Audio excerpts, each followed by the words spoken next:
चुनाव है वो नामुनासिब होगा, ठीक नहीं होगा, तो आपकी अच्छी बात भी सुनने वाले को बहुत बुरी लगेगी, नागवार महसूस होगी। वो इंडियंस के पास एक ऐसे शख्स को जिसका ताल्लुक इंडिया से है, जो पहले ही ट्विटर के अंदर उसको लगा दिया गया, क्या बाकी कोई शख्स नहीं था? इसकी मिसाल ऐसी है जैसे मरीज को दवाई कड़वी लगे तो उसको दवाई के बाद फौरी तौर पे कोई मीठी चीज खाने को दे दी जाए कि शहद खा लो, चॉकलेट खा लो, ताकि उसको दवाई की कड़वाहट महसूस ही ना हो। भाइयों के लिए तो दोस्तों कॉन्ग्रेचुलेशन सारे हिंदुस्तान के बहन भाइयों के लिए कि टेक्नोलॉजी का हब है, उसके ऊपर अब मुकम्मल तौर पे अगर ये कह लिया जाए कि इंडिया का कब्जा हो गया है, इंडिया का टेक ओवर हो गया है, तो ये कहना गलत नहीं होगा है। लेकिन अब बुनियादी मामला ये है कि पाकिस्तान के लिए, इस्लाम के लिए या हमारे जो कॉजेज हैं उनके लिए क्या प्रॉब्लम है। ट्विटर के जो सीईओ हैं वो भी एक भारतीय को बना दिया गया है।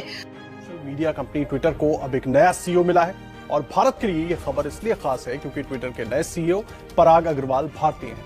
जो एक जारी बात है इंडियन बॉर्न एक चीफ एग्जीक्यूटिव है और जिसने एक इतनी बड़ी अमेरिकन टेक्नोलॉजी कंपनी ले ली है जो कि पूरी दुनिया के लिए फैसले करते हैं। ये इस पे भी मैं चाहता हूँ कि किस तरह सिलिकॉन क्यों किया गया है, इसके पीछे वो मंसूबा तैयार है, वो आवाजें, वो ट्विटर ट्रेंड्स, वो ट्विटर की मजबूत आवाजें जो कभी कश्मीर, फलस्तीन और दुनिया के दीगर मुसलमान ममालिक, क्या कई भी वो ममालिक जो अमरीकी इत्तेहादियों के जुल्म से सताए हुए हैं, उनके हक में उठती थी, अब उन तमाम तर आवाज़ों को खामोश करने का एक मंसूबा तैयार है। और इसके बाद ना हमें कोई घबराहट होती है, ना हम परेशान होते हैं और ना ही हम ये कोशिश करते हैं कि इस पिक्चर के अंदर काश एक पाकिस्तानी की भी पिक्चर होती, काश मेरे पास ये चॉइस होती कि मैं कहीं किसी बड़ी कंपनी का, किसी मल्टीनेशनल कंपनी के जो सीईओ हैं उनमें मैं पाकिस्तानी को भी देख पाती। अमेरिका के अंदर जो इंडियंस हैं उन्होंने बहुत ज्यादा कामयाबियां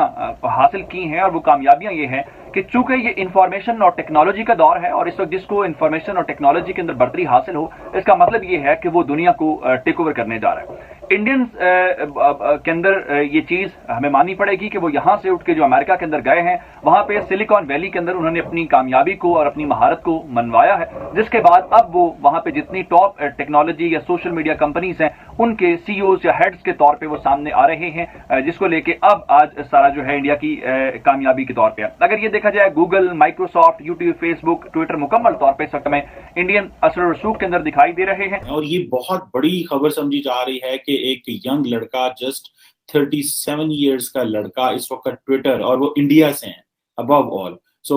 this is not a news only for India. This is news for South Asia. This is a news for Asia because ये सब एशिया के लिए एक अच्छी खबर है कि एशियंस जो हैं वो अमेरिका में, ये कहा जाता है कि जो एक जारी बात है इंडियन बॉर्न एक चीफ एग्जीक्यूटिव है और जिसने एक इतनी बड़ी अमेरिकन टेक्नोलॉजी कंपनी ले ली है जो कि पूरी दुनिया के लिए फैसले करते हैं ये। और ये जो साउथ एशियन डिसेंट का होना ये बहुत बड़ी बात है। आप देखेंगे माइक्रोसॉफ्ट हो, गूगल हो, IBM हो, इस पे भी मैं चाहता हूँ कि किस तरह सिलिकॉन वैली के अंदर इंडियंस ने अपना एक पैर जमाए हैं। ये एक बहुत बहुत बड़ी अपॉर्चुनिटी है। कुछ मखसूस वर्ड्स हैं वो नहीं लिख सकते,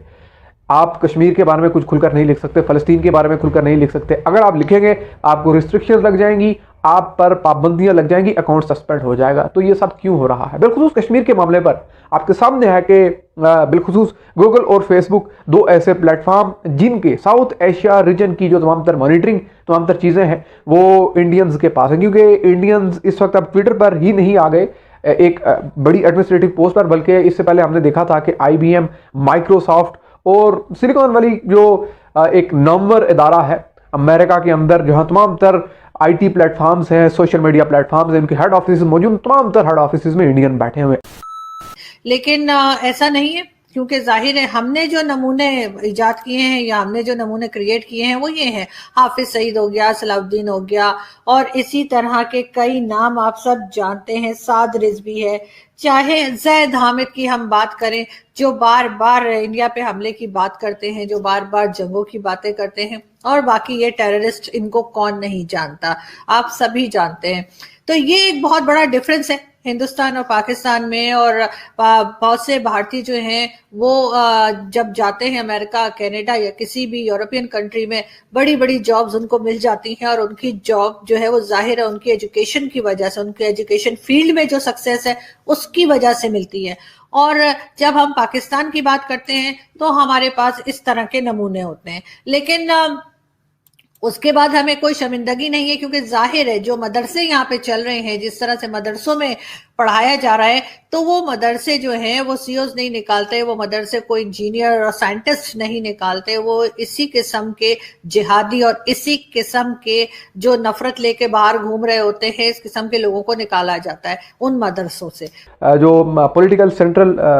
एक स्पीच बोर्ड है, एक डिपार्टमेंट है जो पॉलिटिकल चीज़ों को देखता है, वो पहले ही उसका सीईओ रह चुका है ट्विटर के अंदर, उसको लगा दिया गया। क्या बाकी कोई शख्स नहीं था? इस पर रिजर्वेशन तो हो सकती हैं, लेकिन भारत की लॉबिंग ज़ाहिर है कि मजबूत है। और हम देख रहे हैं कि ट्विटर पर इस वक्त बड़ा सराहा जा रहा है। इंडिया के अंदर आईटी के हवाले से यकीन तौर पर एक ग्रोथ मौजूद है, लेकिन इसको किस तरह से नेगेटिवली यूज़ किया जाता है पाकिस्तान के अगेंस्ट, स्पेशली मुस्लिम रीजन जितना भी है उसके हवाले से, इन तमाम तर प्लेटफॉर्म्स पर किस तरह की चीज़ें होती हैं वो आपके सामने हैं। और अब इस तकर्री के बाद ये बहुत ही खौफनाक चीज़ होगी कि अब वो तमाम तर आवाज़ें जो बची कुची आवाज़ें हैं जो कश्मीर पर, फ़लस्तीन पर या दीगर मामलात पर भारत और पाकिस्तान, इसराइल और फ़लस्तीन के हवालों से बोलती हैं, उनके लिए एक सिचुएशन बड़ी टफ कर दी गई। मैं समझता हूँ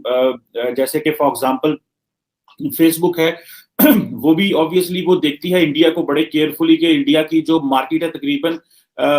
लार्जेस्ट मार्केट 340 मिलियन यूजर्स की समझी जाती है इंडिया के अंदर, और जिसमें तकरीबन 22 ऑफिशियल लैंग्वेजेस में फेसबुक इंडिया में सिर्फ ऑपरेट करती है। और ये जो चीजें हैं, मैं देख रहा था कि पिछले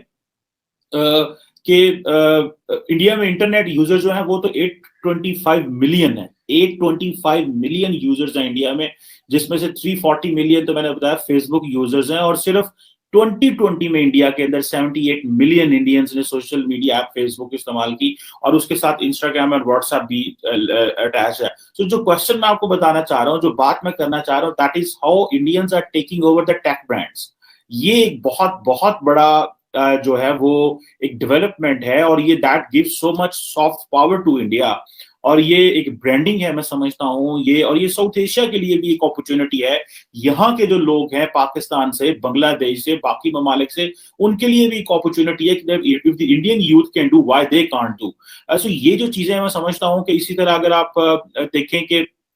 बहुत सारी और कंपनीज हैं दुनिया में जो जिसके हेड्स जो हैं वो इंडियंस हैं, जैसे सुंदर पिचाई जो है वो सीईओ है गूगल के। अब देखिए कि वो again an Indian 43 year old क्या बंदा होता है, लेकिन किस तरह वो पूरी दुनिया में गूगल को बैठ के वो चीजें देख रहे हैं। फिर सत्या नडेला जो है माइक्रोसॉफ्ट के सीईओ हैं, ये एक बहुत बड़ा ऑब्वियसली उनके लिए एडवांटेज है इंडियंस के। और अब ये जो आज एक नया नाम है वो सोशल मीडिया के ऊपर ट्रेंड कर रहा है, और उसकी बहुत ज्यादा सर्चिंग भी हो रही है, उसकी बहुत सारी